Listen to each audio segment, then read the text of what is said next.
नमस्कार शेतकरी मित्रांनो, स्वागत आहे आमच्या शेतकरी मित्र 1994 यूट्यूब चॅनलवर। तर शेतकरी मित्रांनो, भारत हा कृषीप्रधान देश म्हणून ओळखला जातो, म्हणून शेतीला खूप महत्त्व आहे।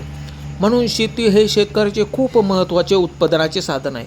तर शेतकरी मित्रांनो, आज आपण सॅम्प्रा कंपनीचे तणनाशक विषयी थोडक्यात माहिती बघणार आहोत। तर सॅम्प्रा हे ऊस आणि मका या पिकांमधील लवाळा तण नियंत्रणासाठी वापरले जाते।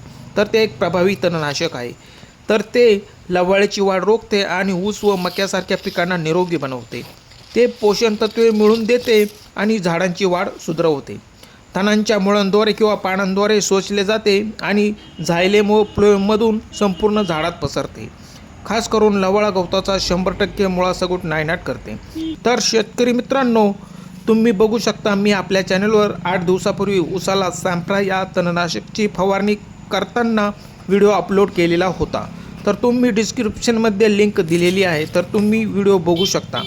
तर शेतकरी मित्रांनो, कशा प्रकारे ऊसामधील लवाळा 100% मेलेला आहे, तर तुम्ही बघू शकता। तर पूर्णपणे लवाळाचा नायनाट झालेला आहे। तर शेतकरी मित्रांनो, फवारणीचे प्रमाण प्रति एकर 36 ग्रॅम तर 0.24 प्रति ग्रॅम प्रति लिटर पाणी टाकून फवारावे। तर व्हिडिओ कसा वाटला, व्हिडिओ आवडल्यास लाईक करा। धन्यवाद।